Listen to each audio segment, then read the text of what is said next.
परमशिवोऽहम्।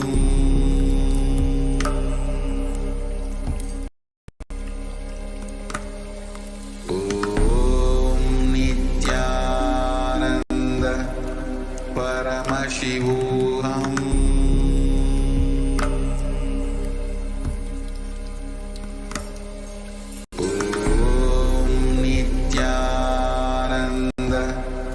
परमशिवोऽहम्।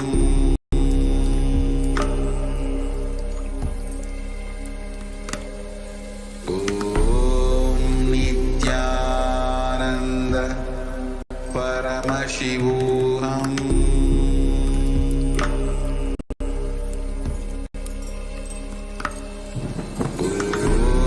ॐ नित्यानन्द परमशिवोऽहम्।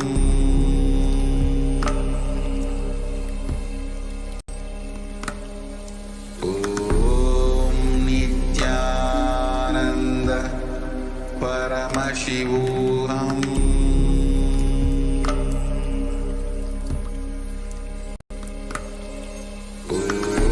ॐ नित्यानन्द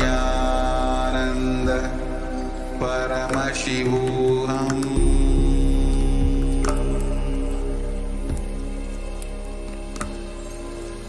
ॐ नित्यानन्द परमशिवोऽहम्।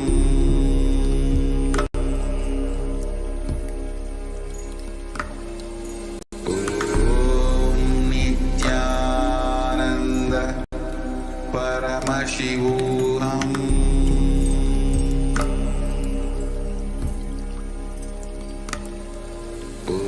ॐ नित्यानन्द परमशिवोऽहम्।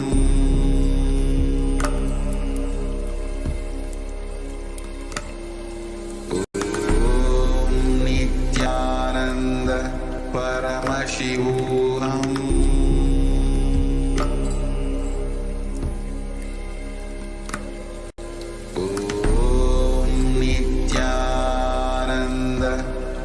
परमशिवोऽहम्। ॐ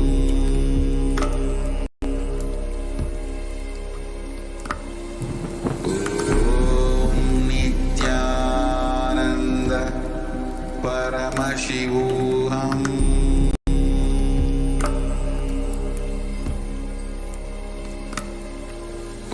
ॐ नित्यानन्द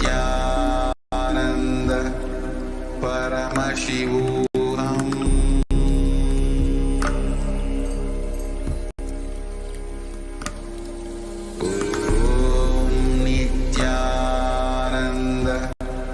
परमशिवोऽहम्।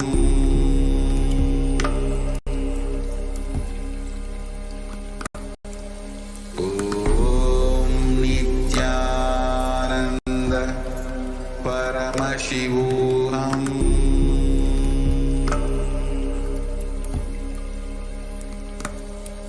ॐ नित्यानन्द परमशिवोऽहम्।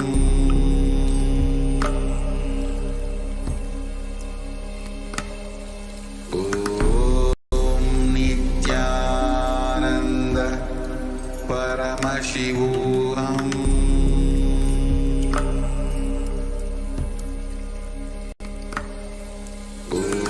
ॐ नित्यानन्द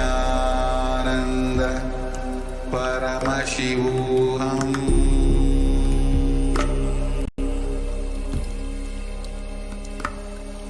ॐ नित्यानन्द परमशिवोऽहम्।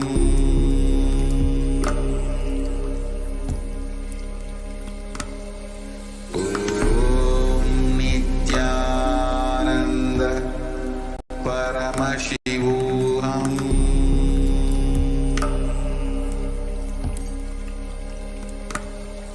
ॐ नित्यानन्द परमशिवोऽहम्।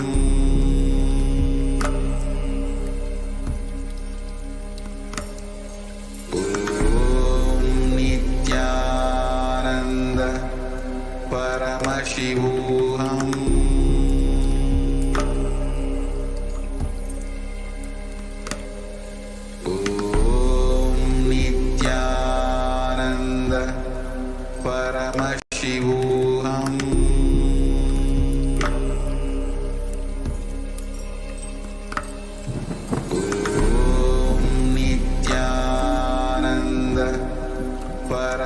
Paramaशिवोऽहम्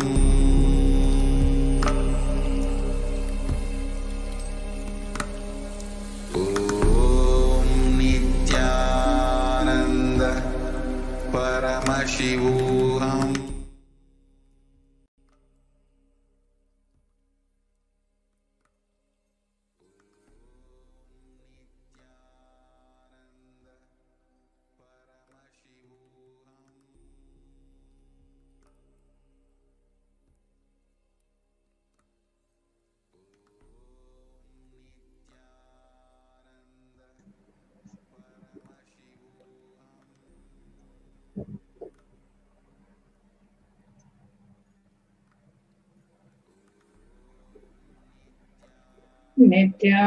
Nithyanandam Paramasukadam Kevalam Jnanamurtim Dvandvatitam Gagana Sadrisham Tattvamasyaadilaksham Ekam Nityam Vimalamachalam Sarvadi Sakshibhutam Bhavatītam Triguna-rahitam Sadgurum tam namami.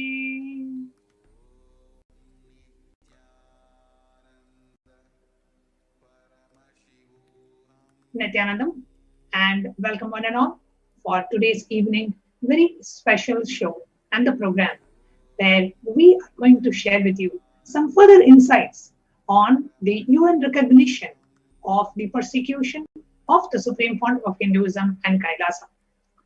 I hope each and every one of you who are watching this live telecast now, which is on YouTube Live, Facebook Live, to all our e-Kailasians, Hindus, and the viewers all over the world, we welcome each and every one of you for this very special segment. Just 24 hours before, we had shared with all of you the momentous news that the United Nations has recognized the persecution of the Supreme Pontiff of Hinduism, Jagat Guru Mahasannidhanam, His Divine Holiness, Bhagavan Nithyananda Paramashiva, and has recognized the persecution by publishing a report of the persecution of the Supreme Pontiff of Hinduism and Kailasa in the United Nations website. You can go to the United Nations website. We have put the link in the Sph Nithyananda Paramashivam Facebook page, where the United Nations has shared the report on the persecution of the Supreme Pontiff of Hinduism and Kailasa. So we are very, very, very happy to share with all of you that the United Nations has recognized the persecution of the Supreme Pontiff of Hinduism and Kailasa. And today we would like to share with you some of the insights of the report that has been recognized by the United Nations, which shares in detail about the attack of and the persecution of the rights of indigenous women. A report by the Adi Shaivite minority tradition Hindu community, a report which has been recognized by the United Nations. And that's what we would like to share with you in the first part of today's program.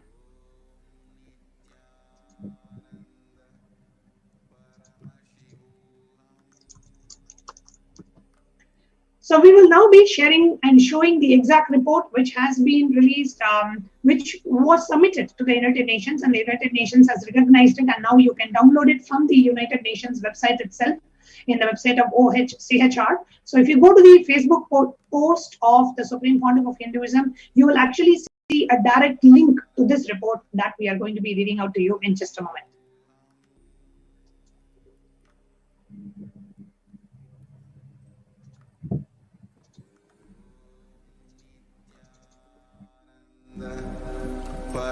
Paramaशिवोऽहम्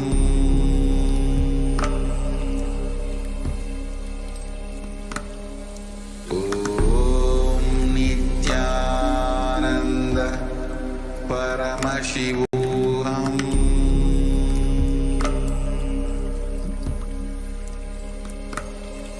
ॐ नित्यानन्द परमशिवोऽहम् ॐ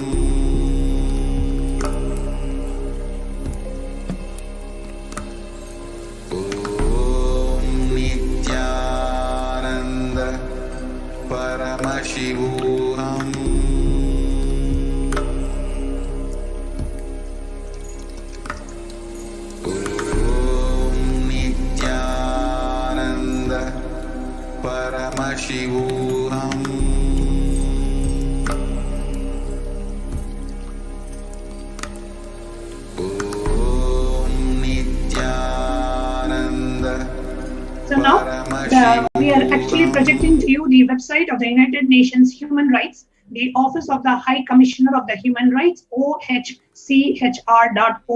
which is the wing of United Nations which stands and fights and recognizes the human rights violation and fights for the human rights. So in this website, if you actually see, there is a committee on elimination of discrimination against women. And this is a day general discussion on the rights of indigenous women and girls. Here you can see about a particular discussion that is supposed to be held in the month of June, and they have received the written submissions and they have gone through the written submissions and they have linked the reports in the website. Here you can see the written contributions. And if you go down in this written contribution, you will actually see Kailash Union, which has been a submission done by the by Kailasa, representing the Adi Shaivite minority tradition women. And if you actually click this link, this link is clickable. And if you actually click this link, it opens up the it downloads that particular report that you can save in your local system. And now I'm going to show you the actual report that has been recognized by the United Nations Office of the High Commission of Human Rights. So let's now see what is the report and what are the aspects of the persecution that have been recognized by the United Nations, the persecution on the Supreme Pontiff of Hinduism and Kailasa.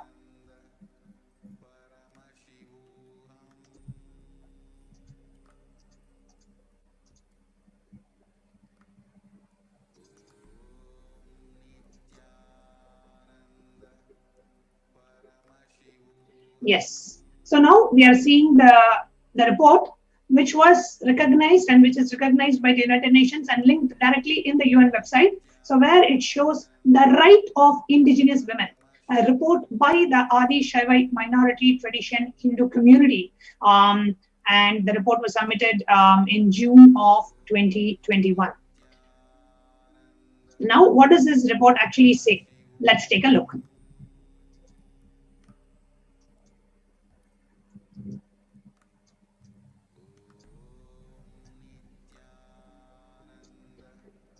So here the report talks about the human rights situation for women and children in India is abysmal. Despite tremendous public outcry against crimes against women and children such as rape, sexual violence, gender-based harassment, and female infanticide happen unabated in India, the state of the Republic of India has been either unwilling or unable to curtail these crimes. India is the most dangerous country for sexual violence against women, according to the Reuters Foundation 2018 survey. According to the National Crimes Records Bureau, the rape of minor girls increased by 82% in the year 2016 compared with the previous year. Sexual abuse and brutal rape have been weaponized against minority women and children by extremist militant elements at the highest level of governance. This weaponization of sexual violence targeting women,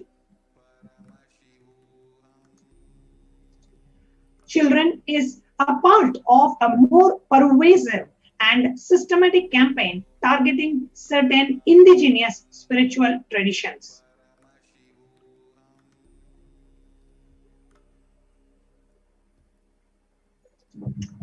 Minority communities and their leaders, especially those from linguistic and religious minority groups, and of dark-skinned people of indigenous spiritual traditions, and of ethnic native Hindu tribes that existed in India for millennia.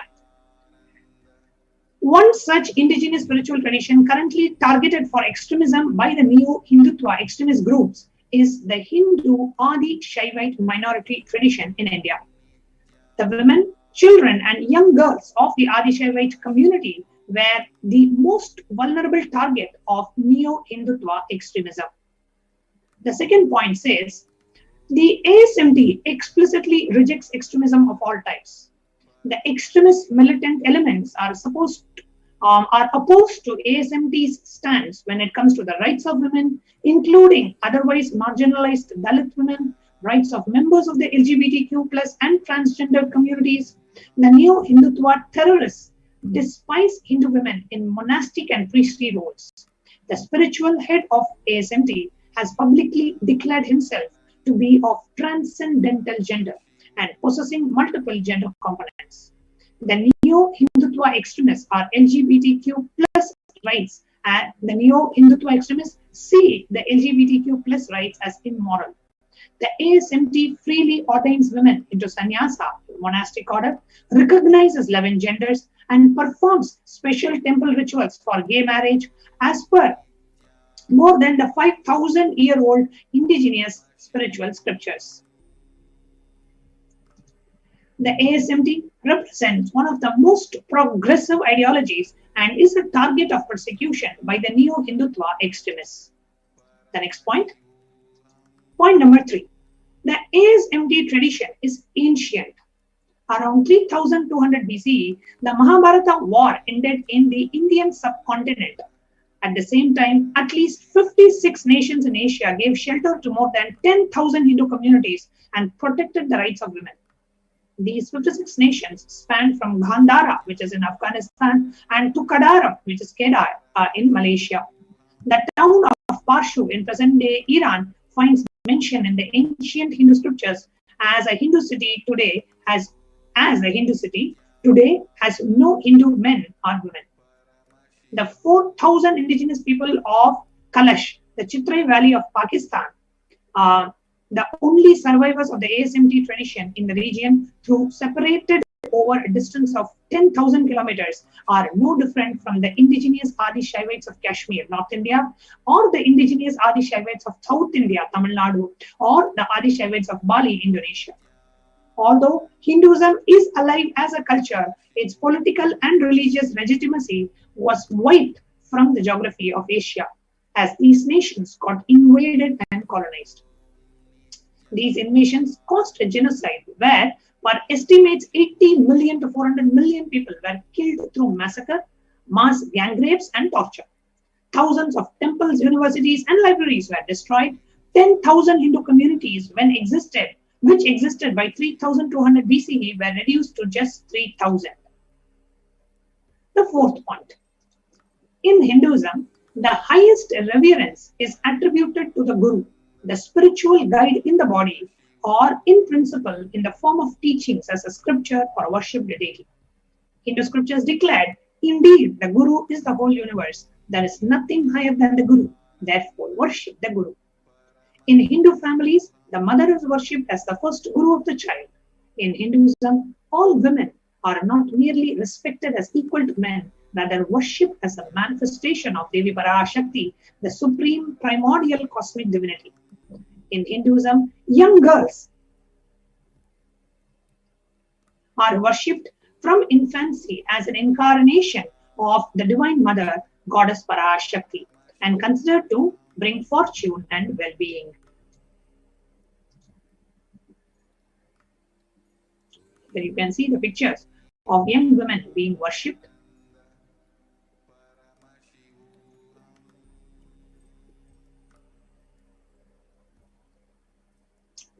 The point number 5.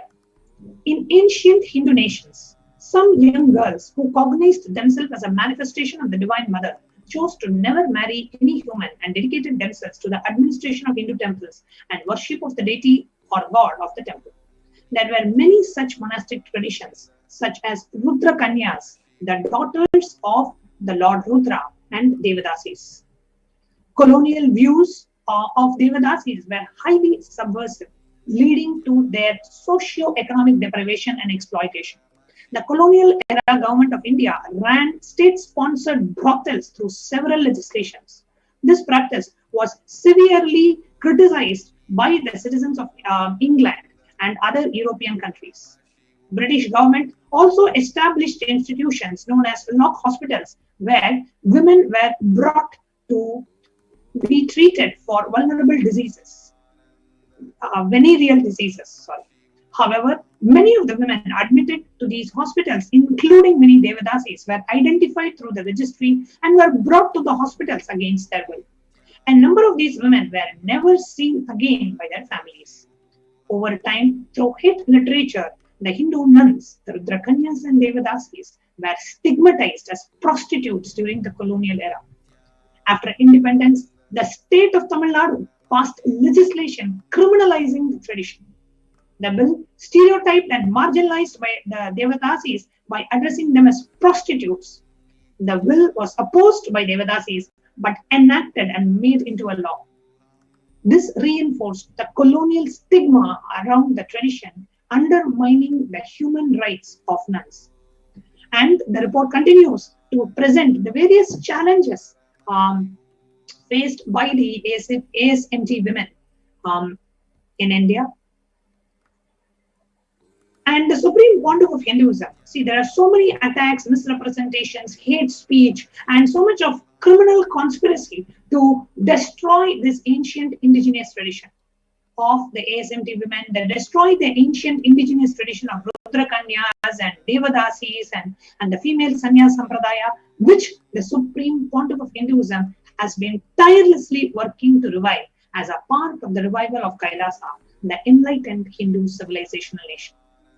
And we are now going to be presenting to you how the neo-Hindutva elements and the anti-Hindu elements are planning their conspiracy and attack to destroy the last lamp of Hinduism, the Supreme Pontiff of Hinduism, Jagadguru Mahasannidhanam, His Divine Holiness, Bhagavan Nithyananda Paramashivam, how the neo-Hindutva elements are conspiring to destroy every single indigenous tradition that is out there, which could lead to the extinction of the world's oldest and the only living civilization, Sanatana Hindu Dharma, after a short break.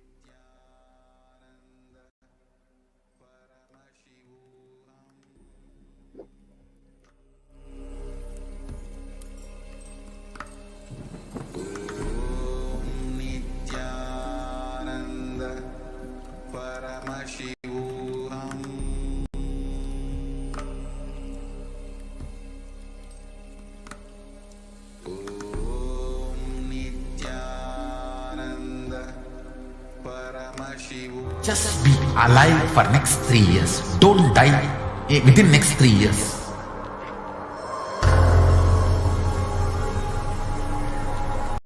Just don't die within next 3 years. Be alive. Somehow be alive. I'm working sincerely. I will reach you somehow. Somehow I will reach you. It's my commitment to humanity.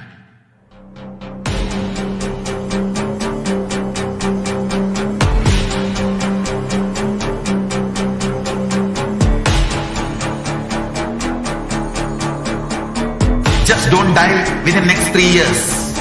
I will reach you wherever you are, whichever corner of the world you may be. I will reach you with enlightenment. You manifesting the space, state, powers, being, Paramashiva. It is possible, and it is possible for you.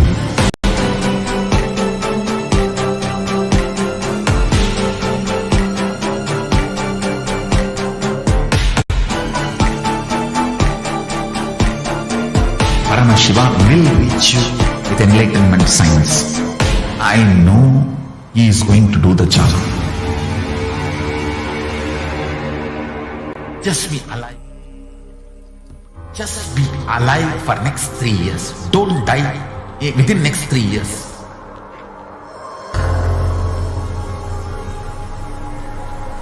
Just don't die within next 3 years. Be alive. Somehow be alive. I'm working sincerely. I will reach you somehow. Somehow I will reach you. It's my commitment to humanity.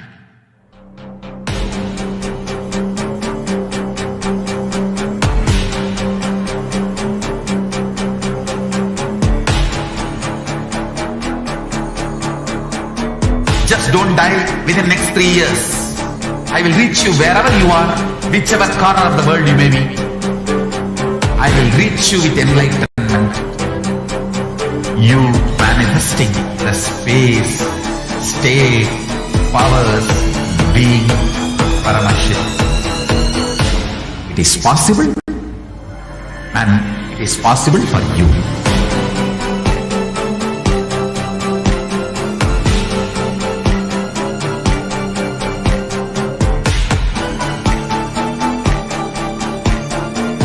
Paramashiva will reach you with enlightenment science.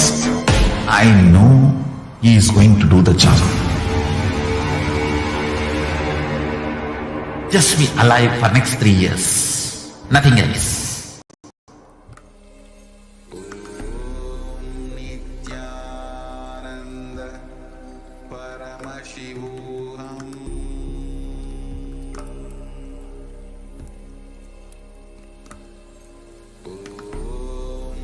Nithyananda Paramashivoham.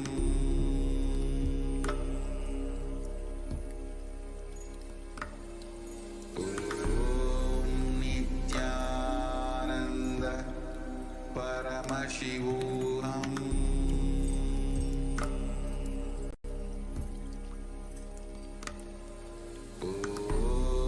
Nithyananda Paramashivoham. Nithyanandam, welcome back, dear viewers. And just as we saw, just as Nithyananda Swami was sharing with all of us, Kailash, the air of Kailash has been, you can touch and feel the celebration in the air of Kailash, as finally each and every one of us are celebrating the whole victory of how the persecution, the whole religious persecution that the Supreme Pontiff of Hindu took it upon himself just for the revival of Hinduism, just for the revival, just for the empowerment of humanity, just for the empowerment of women. The whole persecution and attacks that the Supreme Pontiff of Hinduism had taken upon himself is now coming to light, where as a first step, one of the first step of it, the United Nations has recognized the persecution of the Supreme Pontiff of Hinduism and Kailasa. Now, as we all were seeing in the introduction part, we all were seeing about the revival of the Rudrakanya Sampradaya and various other orders of Sanatana Hindu Dharma. Now, the Supreme Pontiff of Hinduism, as one of the most progressive movement towards reviving the Vedic feminism, towards the Hindu feminism, had revived so many traditions, subsects. And the Yogini Sampradaya was one of the main revival, which is all-encompassing of many other sub-segments of Hinduism. The Yogini Sampradaya, the revival of Yogini Sampradaya, is one of the most progressive, the most powerful, and one of the most beautiful revival of Hindu feminism, where women were empowered to be able to live to the peak of their ability from the highest inner image, with the highest respect and reverence given exactly as it is given in the Hindu scriptures. Just as we all saw in Sanatana Hindu Dharma, Guru is a center of everything. And after Guru, the reverence is given to women, where women are considered as mothers, as the embodiment of cosmic mothers. Now, here, the revival of Yogini Sampradaya, the Supreme Pontiff of Hinduism, through the revival of Yogini Sampradaya, brought to light to humanity, brought back to humanity one of the most powerful, most safest, and one of the most phenomenal revival of Vedic feminism, where it was the whole thing was happening by women, for women, directly under the guidance and the blessings of the Supreme Pontiff of Hinduism.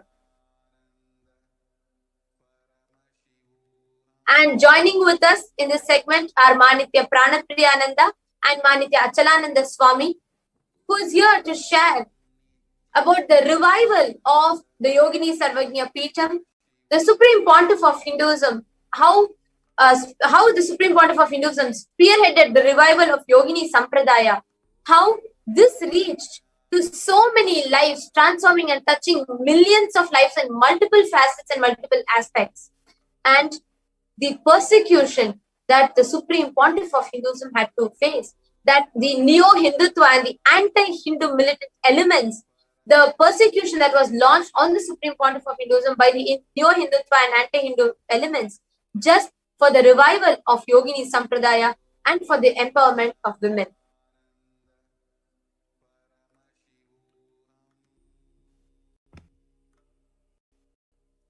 Yes, thank you, Nithyananda. So, like all of you mentioned, it is one of the momentous events for Kailasa, where the persecution on the Supreme Pontiff of Hinduism and his community, especially the revival that the Supreme Pontiff of Hinduism has done to empower the real Hindu women, real Hindu feminism, and how that has been persecuted by the anti-Hindu elements and the neo-Hindutva groups has been brought out to the attention of brought out to the attention, and the UN has recognized it. So just to give a brief about what and how it all happened, the whole science of Yogini Sarvajnapeetam, it is revealed to Parashakti, the cosmic feminine consciousness, from Paramashiva. And from Parashakti, the whole science is transmitted to 64 yoginis. And that is how the whole Yogini Sarvajnapeetam, whole Yogini Sampradaya was started evolving in the planet Earth. So it is from Paramashiva to Parashakti, and Parashakti transmitted this whole science of true Hindu Vedic feminism to 64 yoginis. And this 64 yoginis spread this whole tradition, whole Sampradaya to others, and it was first formed in Hirapur Garbhapuri. And this Hirapur Garbhapuri is the golden cosmic eternal womb where the divine cosmic feminine consciousness evolved. And the Supreme Pontiff of Hinduism has revived this entire tradition, not in 2019 or 2018, right from his mission. He evolved this whole Shakta Sampradaya, Yogini Sampradaya, right from the initial days of his mission, from performing the Chandi Homa, giving the Bhava Samadhi darshans as Devi, and performing various rituals, reviving various rituals from Shakta Sampradaya. So, and one of the milestone was this whole happening of Yogini Sampradaya in Gujarat. And that was brutally attacked by these anti-Hindu elements. And there is a larger conspiracy involved on why they attacked this Yogini Sampradaya in Gujarat that was formed in 2019. So today's show, we're going to bring out the facts about why the Supreme Pontiff of Hinduism was persecuted and why this Yogini Sampradaya was chosen as one of the weapons for the anti-Hindu elements to portray the Supreme Pontiff of Hinduism as the enemy of the state.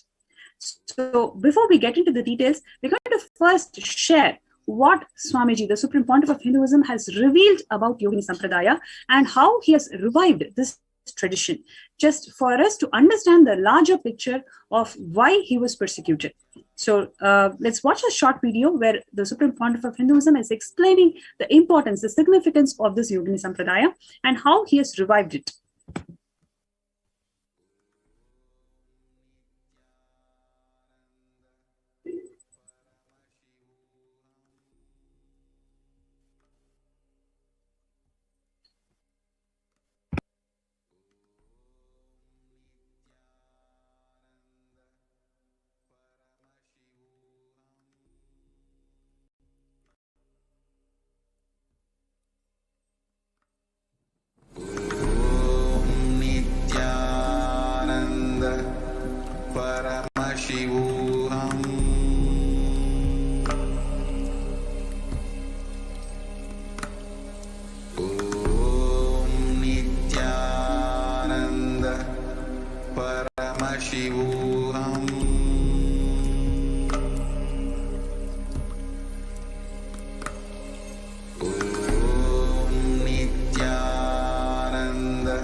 Paramashivoham.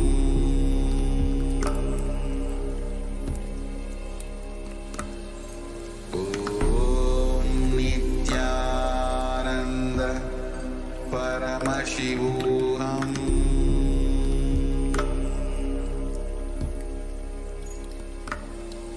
ॐ नित्यानन्द परमशिवोऽहम्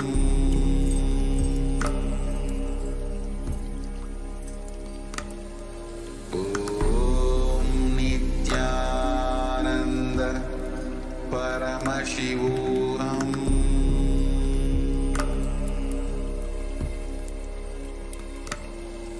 ॐ नित्यानन्द परमशिवोऽहम् Just be alive for next 3 years. Don't die within next 3 years.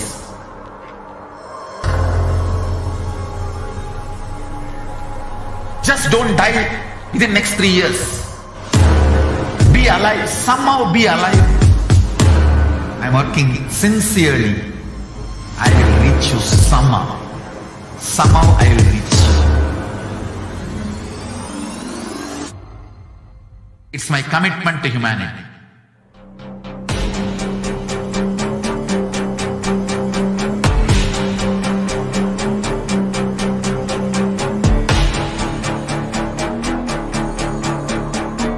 Just don't die within next 3 years.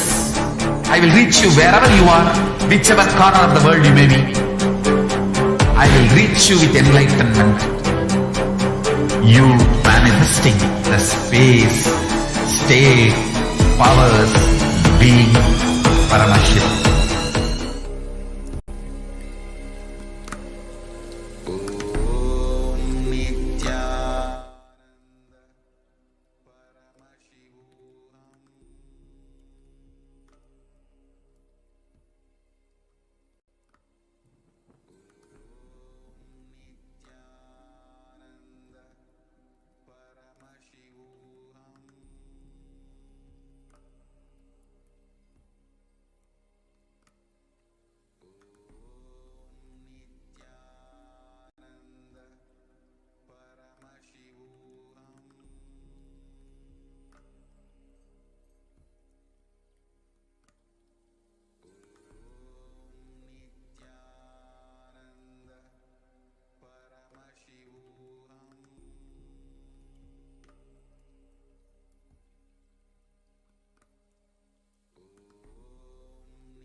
Paramashivooham.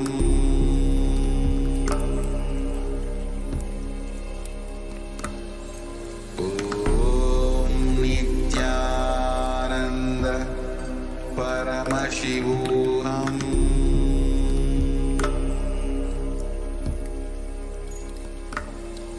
Om Nithyananda Paramashivooham.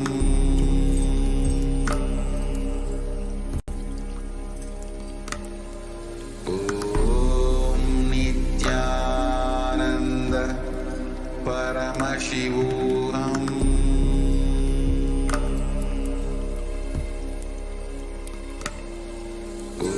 Om Nithyananda Paramashivooham.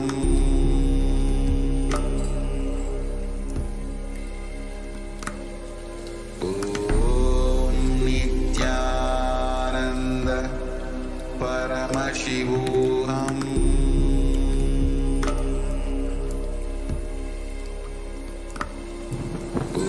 Om Nithyananda Paramashivooham.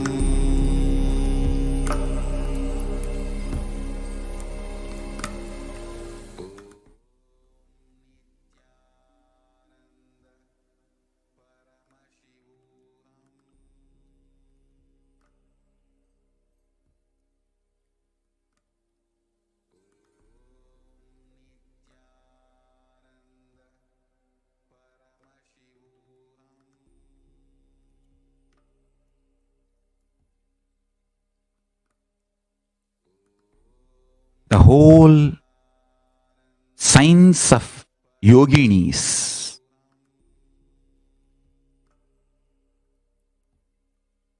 evolving yoginis and rudraganyas, swaminis, giving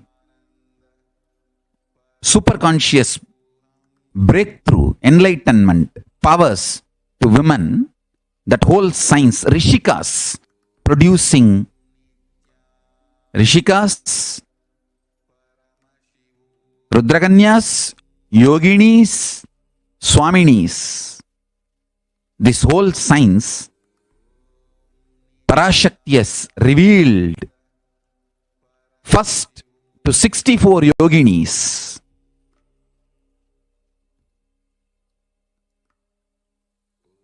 Through Parashakti, Paramashiva himself revealed, and through them the whole sampradaya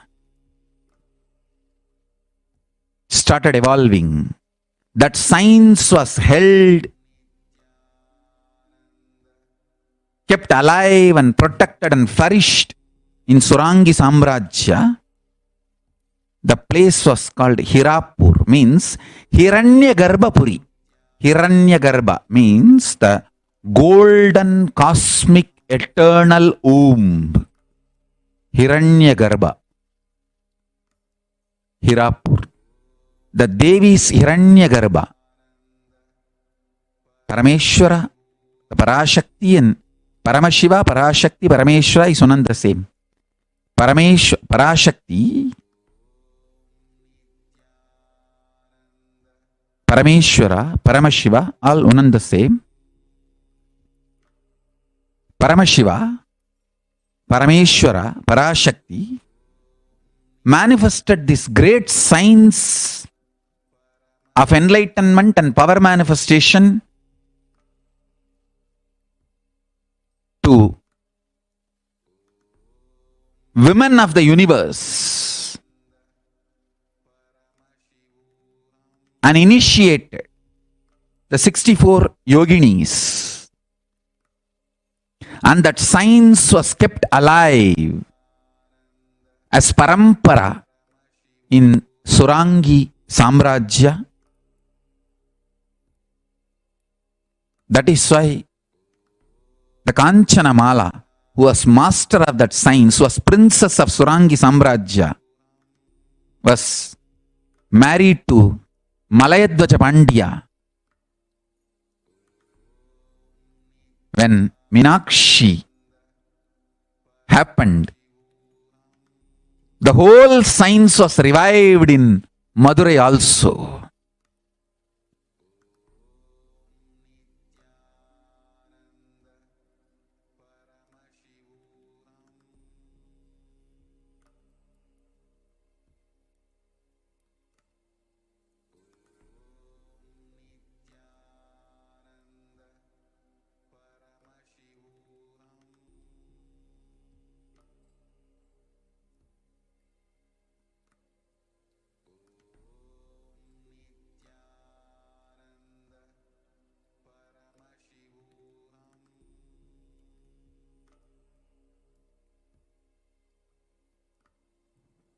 Now,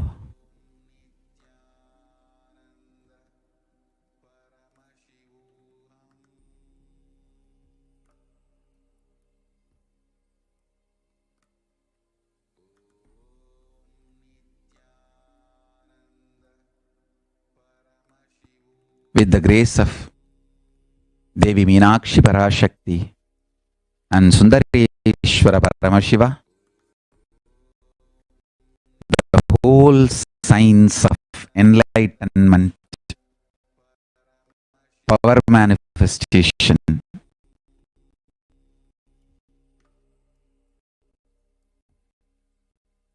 and all the best things for women is going to be again revived in Hirapur of Gujarat in the form of Yogini Sarvajnapeetam. All these sciences which was there in Surangi Samrajya, which Kanchanamala brought to Madurai, which was revived by Meenakshi Parashakti in Madurai, will again be revived now in Hirapur, Gujarat, through the Yogini Sarvajnapeetam.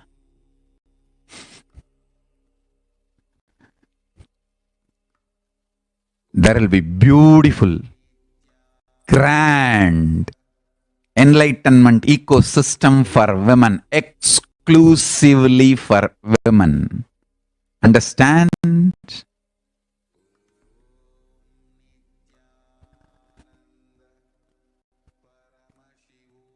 It will be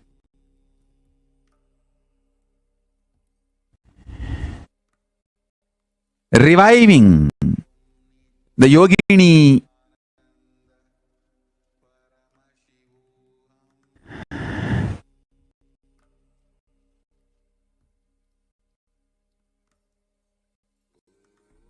sciences,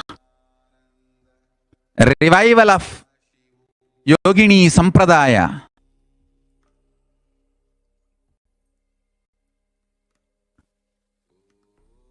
Rudraganya Sampradaya, Rishika Sampradaya, Swamini Sampradaya, Kulasundari Sampradaya, all the feminine superconscious sampradayas revealed by Paramashiva will be revived from this Yogini Sarvajnapeetam, from Hirapur.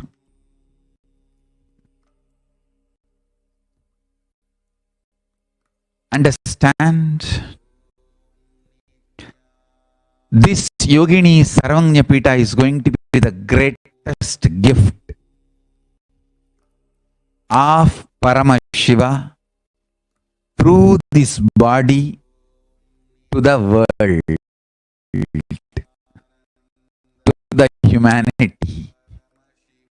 Paramashiva and Parashakti, they are one of the greatest gift to the world through this body will be this Yogini Sarvajnapeetam. Understand? This will have a unique temple, monastery, university, training center, exclusively for women, funded only by women. I'll accept donation only from women for this project.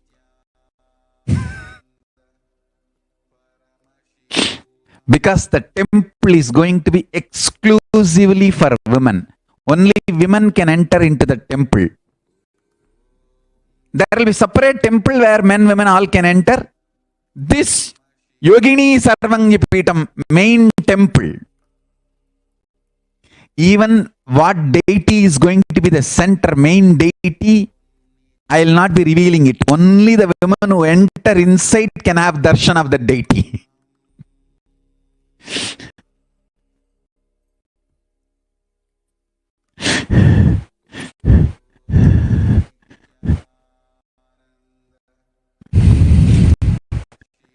Only the contribution from women will be accepted for this Yogini Sarvajnapeeta.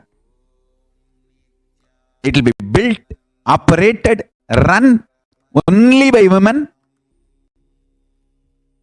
Among the women, there will be 64 sampradayas as revealed by Paramashiva and Parashakti.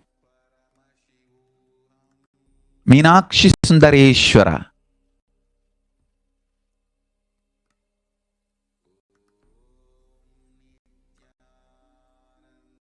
The Yogini Sampradaya, Rudraganya Sampradaya, Rishika Sampradaya, Kulasundari Sampradaya, Swamini Sampradaya, like this 64 women Sampradaya, female Sampradayas are revealed by Parashakti Sameda Paramashiva. For women, all that 64 will be revived.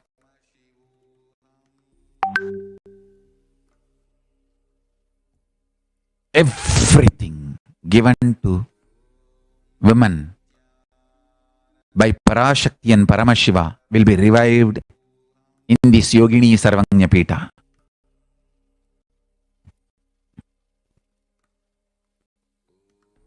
The medicinal system, yoga, power manifestation system, food, enlightenment system, everything given to women by Parashakti and Paramashiva will be revived from here. The Hirapur, Gujarat will be the modern day Hirapur, Orissa. Understand?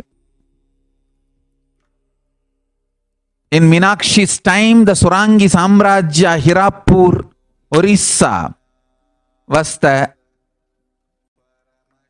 base for the Yogini Sarvajnapeeta, enlightenment ecosystem for women. Now, in the modern day, the Hirapur, Gujarat is going to be the base for enlightenment ecosystem for women,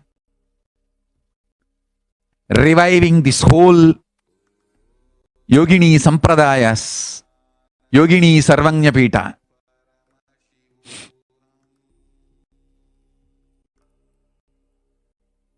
It will have 64 branches, reviving all the 64 sampradayas of yoginis. Yoga Sampradaya, Tantra Sampradaya, Shakta Sampradaya, Kulasundari Sampradaya, Bala Sampradaya, Parashodasi Sampradaya.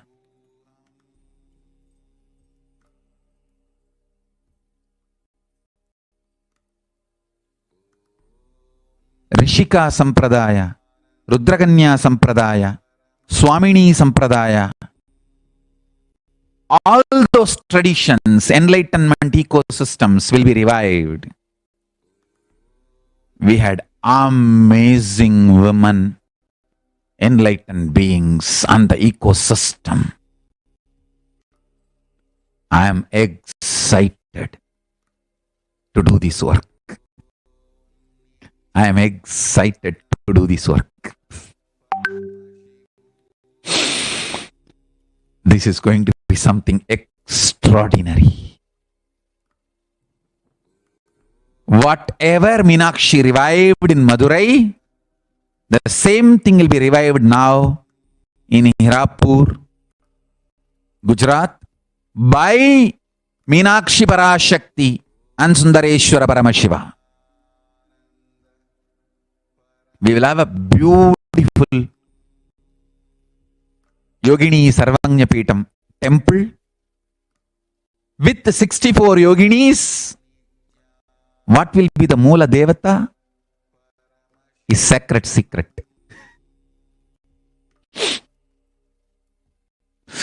Only the woman who entered will even know what is Moola Devata inside. The Yogini Sarvajnapeeta.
We just saw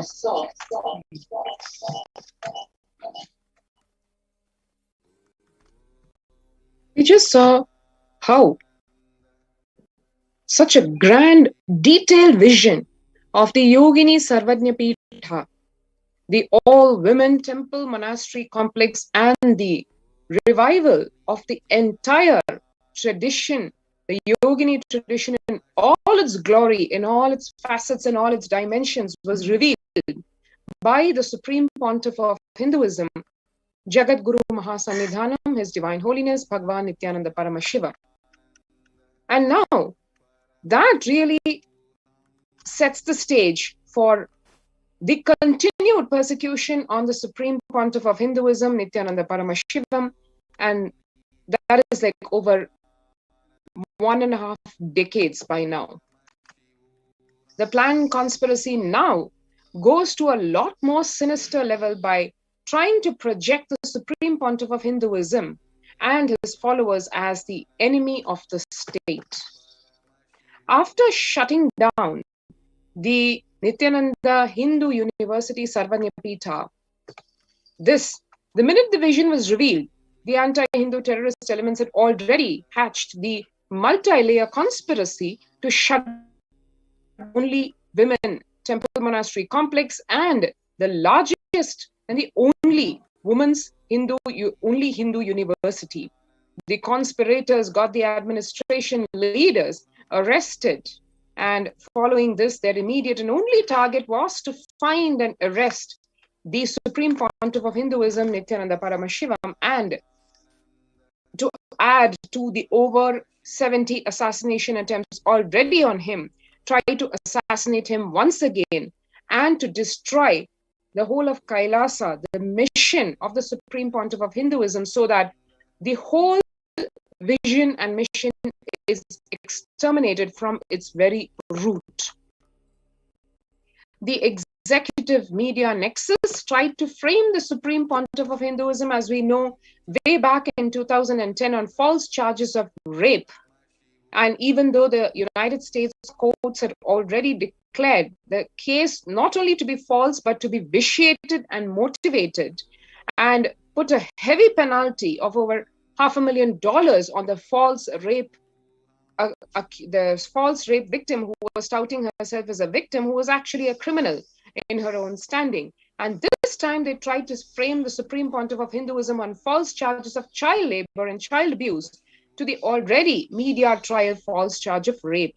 The vicious words, the hate propaganda, the character assassination, the yellow journalism, the hate speech towards the Supreme Pontiff of Hinduism created an environment in the country where actually the public sided, or they were motivated to side. The whole attempt was to make the public side practically capital punishment for the Supreme Pontiff of Hinduism.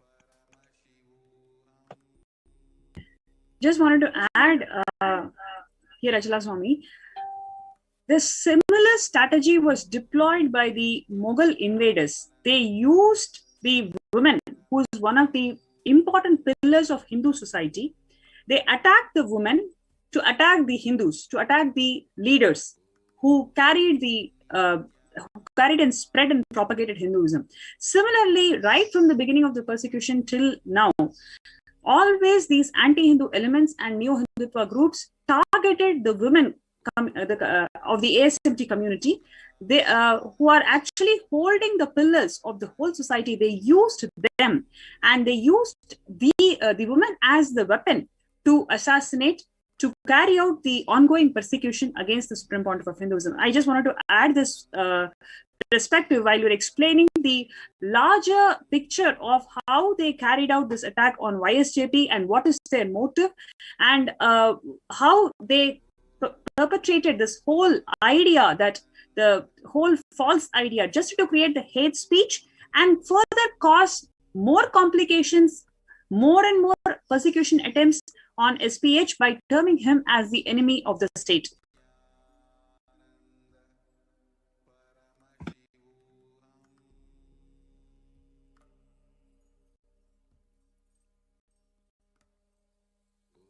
And to give just one example, just one of the examples of the massive hate speech and the hate propaganda, just to give how ridiculous the media mafia can be. The fake news is published that the Supreme Pontiff of Hinduism has created an island nation, and when the truth is, Kailasa is a digital borderless nation, is a spiritual space for living the teachings of authentic Hinduism.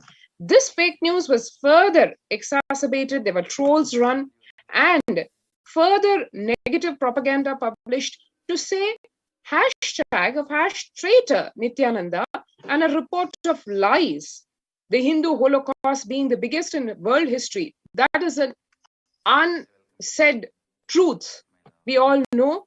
Further, #traitor Nithyananda and the TV channels, the anti-Hindu TV channels, practically running by the minute, further lie after lie, where it says that the Supreme Pontiff of Hinduism has published a report of lies. Neither has the Supreme Pontiff of Hinduism published any report, nor is it a bunch of lies. It is a United Nations which has recognized today, as we know, momentously, Hindu persecution, the bigger narrative of the Hindu persecution, and the Supreme Pontiff of Hinduism, who is today the leader of all the 2 billion Hindus and the reigning emperor of the 19 ancient spiritual kingdoms, which he is reviving in all their original glory. That has been recognized by the United Nations today, as well as for this effort, historical effort to revive Hinduism, the Supreme Pontiff of Hinduism and Kailasa are being persecuted. That is the truth. And all this fake news, calling him an enemy, a traitor, an enemy of the state, all geared towards the singular target of trying to frame him in more and more serious cases, false cases, in just some attempts so that they can yet again illegally arrest him and try to assassinate him once again. Actually, what does this really convey? This report, this picture that we are seeing today, it really conveys the ulterior motive of Indian media. Are we saying that we cannot bring out the Hindu persecution and all the atrocities that Hindus have faced over centuries? All of this is a fact. And why this fact of Hindu persecution cannot be brought to the international platform? The whole motive of any press, the fundamental right of any press, is to bring out the truth, the freedom of expression, the freedom of speech. What is wrong? What is so wrong in bringing out the persecution that the Hindus are facing in the country and the Hindus have faced over centuries to the international platform. It is a right of freedom of speech, but that has been twisted to tell that it is a report of lies. So Hindus are denied the basic freedom of speech, freedom of expression, that they have been persecuted in this place. Their basic rights are violated. And further tainting the Supreme Pontiff of Hinduism, who has revived 19 Hindu Samrajyas today. Amongst this unprecedented level of brutal persecution, he has done so much of revival of for Hinduism, and he has been tainted as the enemy of the state. It is simply to shiver Hindus. It is simply an attempt to make the Hindus shiver, to even voice out their opinion. Anybody who comes out and then says that, yes, we have been persecuted, we do not have basic rights, our religious freedom is affected here. Nobody can come out and say this, because once you have the very thought to express the persecution that you're facing, you will be tainted as the enemy of the state. So there are multi-layers of things that we can understand by these huge hate speech that is being perpetrated by these anti-Hindu elements, and especially the neo-Hindutva groups.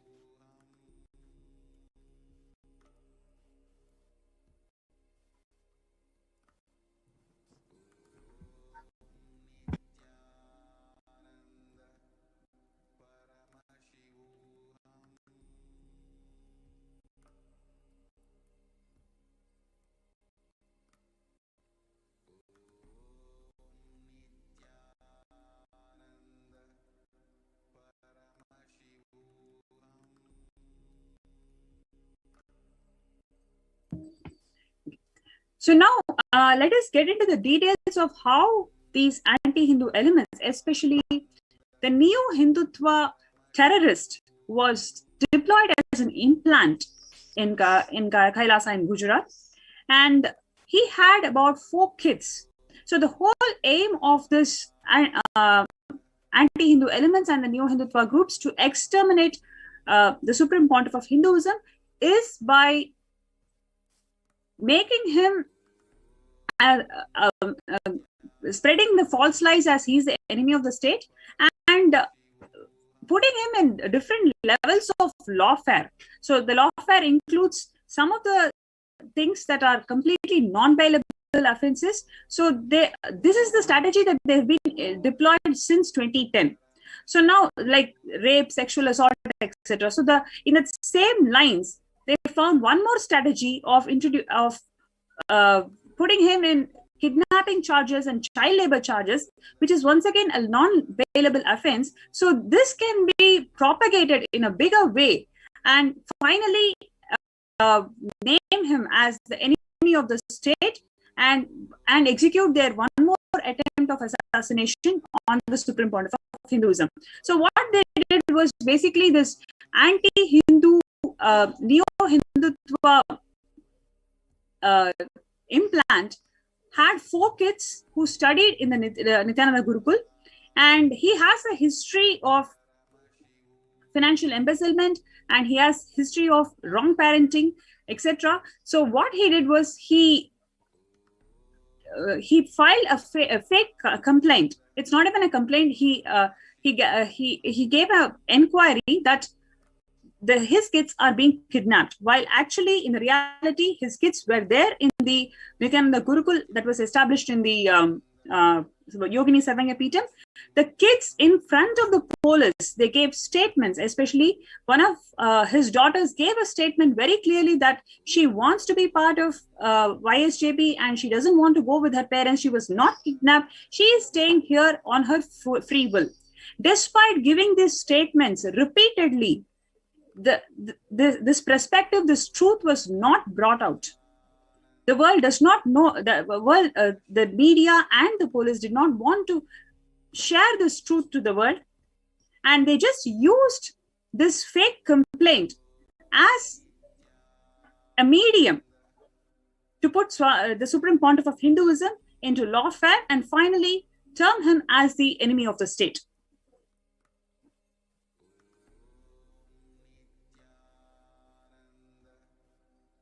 So what you're seeing now is the picture of this anti-Hindu, neo-Hindutva implant who has a long history of financial embezzlement and debts. But right after the attack started, he started using very luxurious cars and house and etc., plenty of money. So there was a clear evidence of how he is being supported by the people who are powerful. And what you're seeing here is the video testimonials of the daughters who clearly express that they are living here out of free will and they do not want to go back to the parents, and they want to continue serving the society as female Hindu monks. They want to empower the society through the principles that are shared in Vedas and Agamas and revived by Swamiji. This is what they want to do. And they are here out of free will. But they do not want to go back and live with his parents. So this has been multiple times. It's been expressed over social media, press conference, and so forth. But even then, the truth was never accepted. The truth was never listened to. They framed false charges, and they used this as an attempt to turn the Supreme Pontiff of Hinduism as the enemy of the state.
One can see here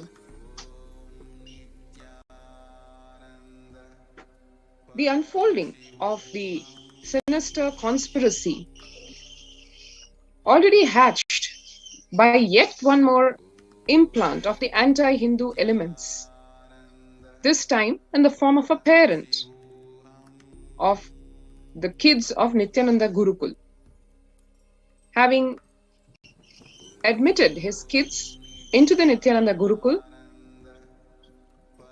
then putting these false charges of wanting to take his students, his kids home and being denied so, which was evidently not true. In fact, multiple evidences in the form of documents, video evidences, pictures, everything has been presented in the appropriate forums as we speak. Yet, the only weapon that was not in the hands of the ASMT and the followers of the Supreme Pontiff of Hinduism was this fourth estate, the media, which media channels were being used by the anti-Hindu terrorist elements to project the false narrative. That alone was enough, because the only window that was available for the public at large and for various sections of the democracy itself, all the other three pillars of the democracy, was just this one fourth estate called the media. The media mafia completely spreading disinformation and misinformation and continuously spreading these rumors and lies about the Yogini Sarvajnapeetam, effectively defaming the Gurukul, the Nithyananda Hindu University, the administrators, the children, leaving nothing at all. Continuous lies, hate speech, hate propaganda being spread, and these visuals being shown where it's projected as if the institutions are involved in anti-nation or illegal or immoral, whatever activities. This laid the foundation for the immense lawfare that was going to follow right on its heels. Continuously, these visuals shown were as if the children of the Nithyananda Gurukul were not safe, or the women of the Nithyananda Hindu University and the Yogini Sarvajnapeetam not safe. It's really ironic, because the singular reason why so many women disciples, nuns, children, students, balasans, all of us exist here for years and decades at the various de facto spiritual embassies of Kailasa in India is the one singular reason that of protection and safety and true empowerment given by the Supreme Pontiff of Hinduism, Nithyananda Paramashivam, especially to women.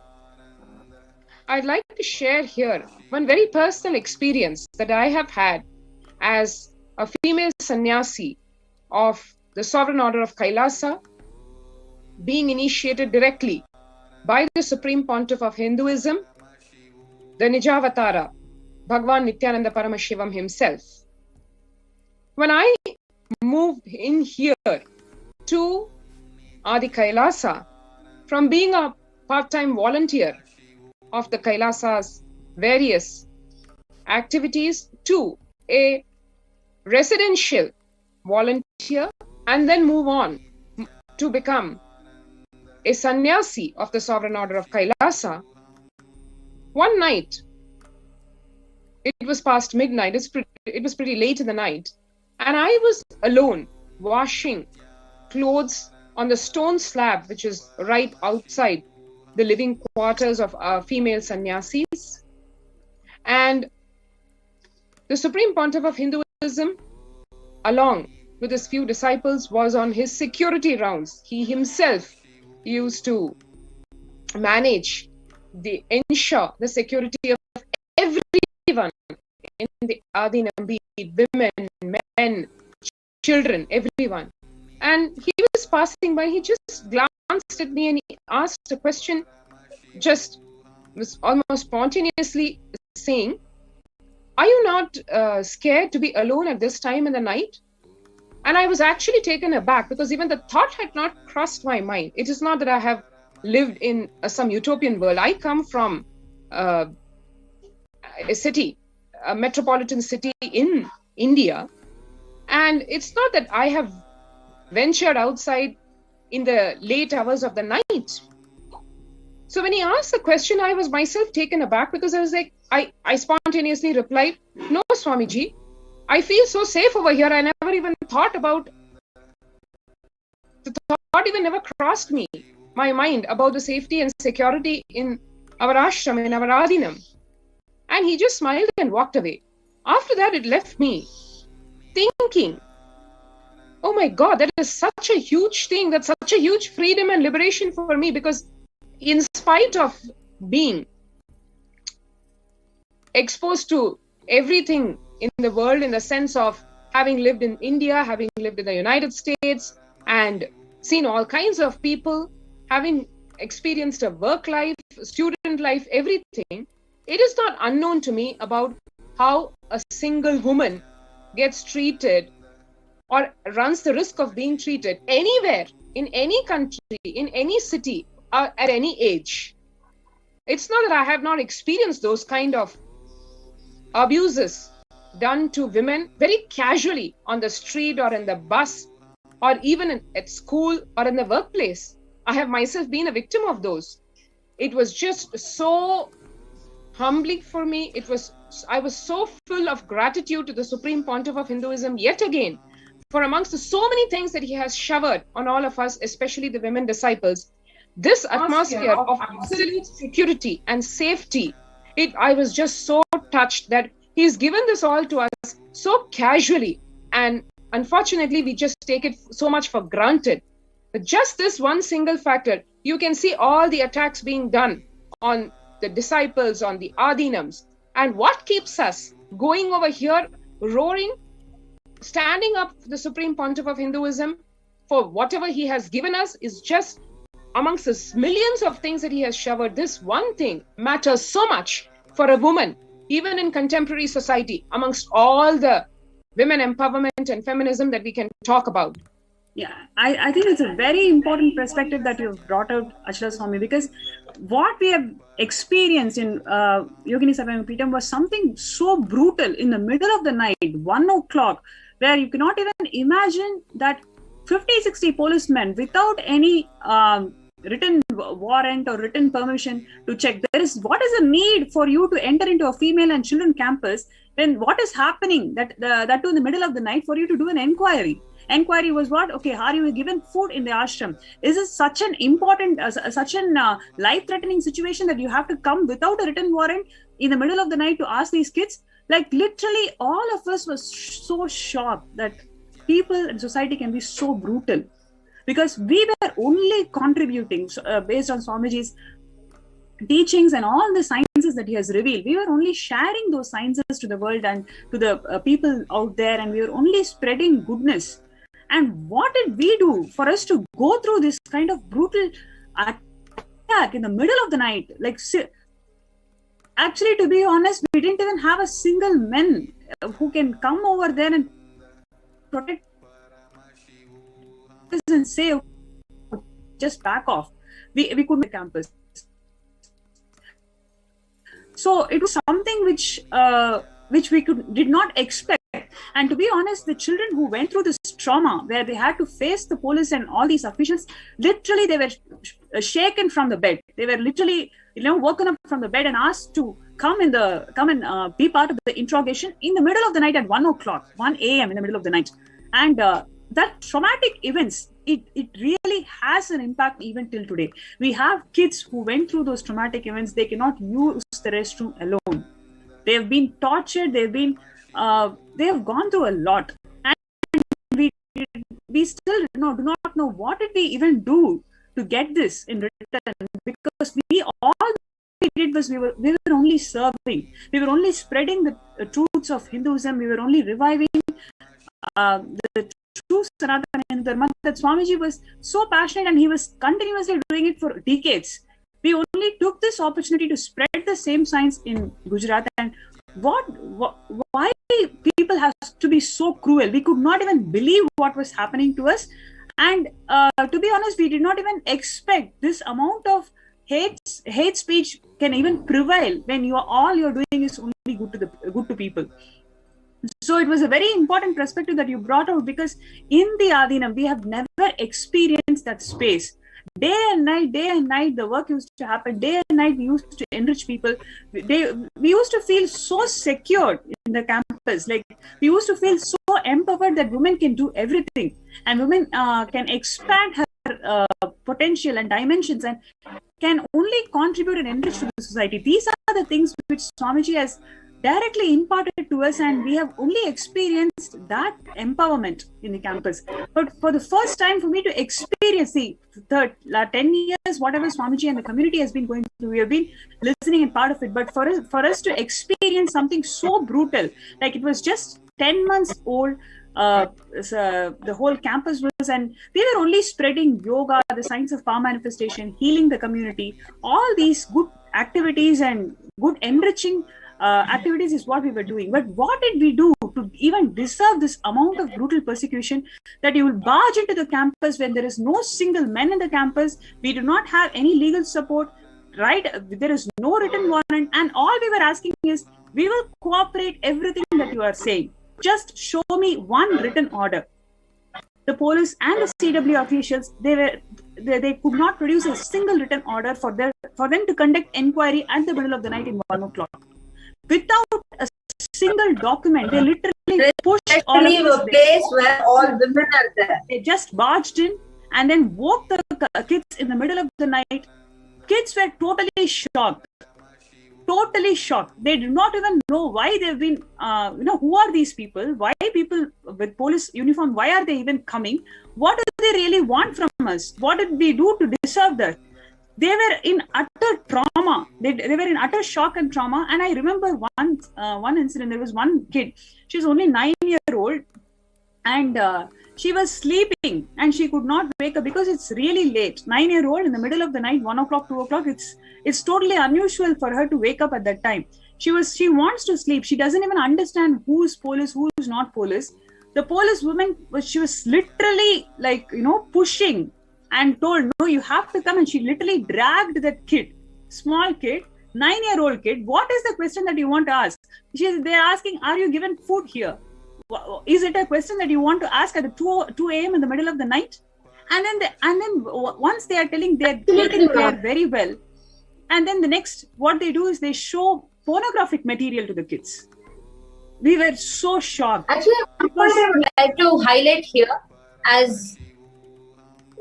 point I would like to highlight here, as you are sharing about, one is barging into the campus, the female campus, and how they were handling the kids. And the second is, each, without even a written warrant, without even a written order, that they have to come and any of such thing has to happen, because each and every legal procedure we were completely cooperating and completely abiding by. But just barging into the campus and the way the kids were handled, there are so many videos out there where the kids are terrorized and crying. We can see where the 8-year-old child, the 9-year-old child is crying, saying she didn't know what was happening. She didn't know what kind of content was showed, especially in the Nithyananda Gurukul, where the kids are brought up in such an innocent ambience, where they're not having any kind of exposure to any kind of violence, there is absolutely no kind of sexual perversions. They're brought up in a pure, innocent ambience. But these kids were force-fed non-veg. They were shown abusive pornographic material. And most important of all of us, the Adi Shaivite minority tradition, all of us revere and worship the Supreme Pontiff of Hinduism, not just as the Guru, as our father and mother. And the worst thing that can happen is that the children were shown, in the name of interrogation, the children were shown pornographic and morphed material, abusive content, the derogatory content directly on the Supreme Pontiff of Hinduism.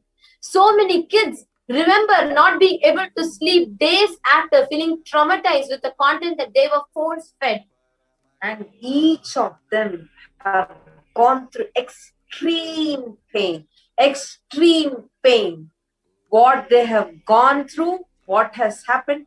A child welfare committee is expected to ensure the children are safe, not that they'll come and torment the children in the middle of the night. It is against their own guidelines. It is against the protocols that they are expected to follow. They cannot come and wake up the kids in the middle of the night and force feed non-veg to the kids and show obscene pornographic material to the kids. Kids less than the age of 5 were forcefully shown, traumatized, terrorized, but just because they have received the initiation from Swami, just because They have experienced the powerfulness, completion, and that bliss living with Swamiji, having Swamiji as their own father and mother. Each of them were able to stand there and tell, even despite of the brainwashing that the CWC, the Child Welfare Committee members tried doing, they were able to stand there and they were able to see. You all can see here, the picture that all of you are seeing right now is the raid that the police did without any kind of order from the court. I request the previous slide to be projected. Actually, we all can see how illegally police barged in, and each of this was a schemed, cunning, strategic tactic done by the neo-Hindutva extremist militant Kundari.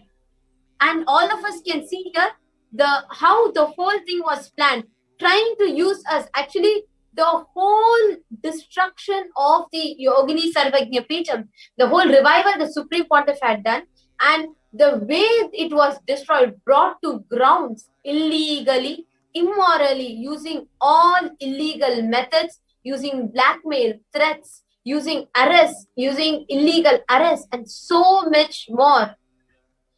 We can see how lawfare and media was used to bring the revival of Vedic feminism down. Actually, I would like to highlight here regarding this culinary, because we have been the victims of our abuser. I actually feel extremely disgusted, but unfortunately, I have to say, he was a biological father. Yes, what?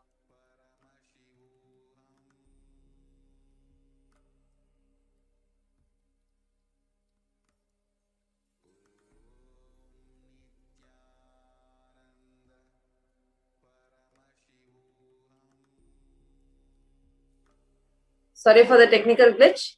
Would like to highlight and say, as he was our biological abuser father, he is an abuser who has traumatized us, who, because he cannot handle any women, any place, women being empowered, he cannot handle that.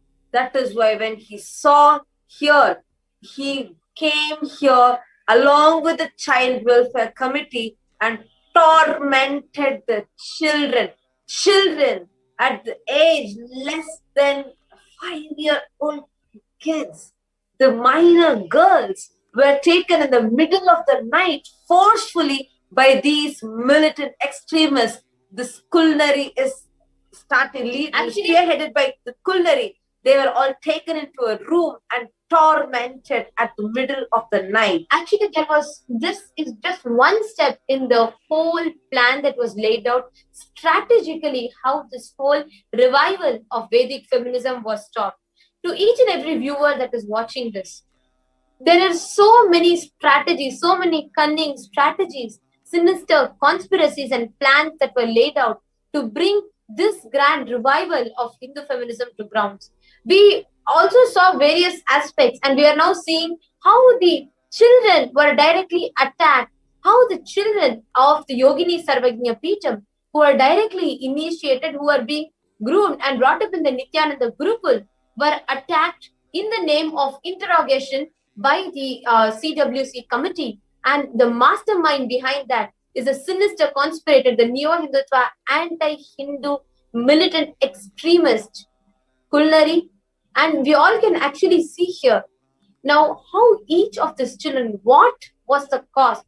What did the women, the young children, the monks and the nuns living there, what did we have to face? What did we have to go through? Struggling for justice. They were all made homeless overnight. What each of you are going to listen to is the cry of every girl child that was put through the torture of having to watch pornographic content, of each and every girl child that was put through the torture and threats of having to be arrested if they are not going to be putting false allegations against the Supreme Pontiff of Hinduism. Each of you can see the sad faces of those minor children that felt so extreme pain, that pressure, and unable to handle the pressure that the child welfare committee were trying to force on them. All of you can see their faces. We're even going to be playing to all of you their testimonials and showing to you how that pain and torture and pressure that they went through. Understand what you're seeing right now, what you're listening to right now is exactly what has been happening to us for centuries now. Starting from how the Brahmin babies were taken and tied in the tail of the horses of the Mughals and dragged on the roads. How the girl children were treated, how they were raped brutally. Now, as a hologram of this entire persecution of Hinduism, it is happening on the Supreme Pontiff of Hinduism and Kailasa. Understand today what you are seeing. Each of these children were groomed very carefully by giving the most organic, sattvic food. Not just we don't eat eggs or any kind of meat, we don't even touch garlic or onion. Then such pure food has been monitored and groomed, and very carefully we have been consuming the children. Such young children were force-fed non-veg just so that their woe of this brahmacharya, woe of this, the commitment that they have taken for living this lifestyle of sannyas can be broken. This was a sinister conspiracy which was done, executed by the Child Welfare Committee. Understand, Child Welfare Committee, all the people that are watching us live right now, you please answer, according to you, in your nationality, in your place, what is a Child Welfare Committee supposed to be doing? Of course, it is supposed to be ensuring the welfare of the children, as the name itself says. But unfortunately, these sinister anti-Hindu extremist terrorists who come in the guard of Child Welfare Committee, they come and they torment the children by force-feeding non-veg, by waking them up in the middle of the night. Kids are beaten up by the Child Welfare Committee and woken up. Children, there were so many children were threatened to tell, and actually they were asking, you tell that you have committed suicide, tell you have attempted suicide. Children of 5-year-old, they're like, what are you talking? This is not what my Guru Swamiji has taught me even. They're begging, telling, this is middle of the night, I'm not even understanding what you're talking. Please leave us, leave us. This, what has been happening, what is happening Actually, right now each and every one of us can hear the cry of these young women, the young children who had to went through the whole torture in the pretext of interrogation. What was happening? What did each and every girl child go through? Let us directly listen to the cry of these young children as they were seeking for help, as they were wanting to express what they went through in the pretext of interrogation by the Child Welfare Committee.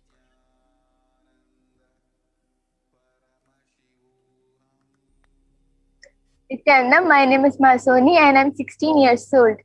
Today I would like to share what happened to me on the persecution night. So in the middle of the night, few strangers came inside the female campus, and me, nor my friends, none of us were understanding why they are here, what was happening. We were woken up in the middle of the night. All of us were thinking, who are these strangers inside our room? And not even female, but male were also present there inside the female campus. Few of my fellow Balasans were woken up brutally, violently. They took us in the room and did not even let our mentors come inside the room. I was alone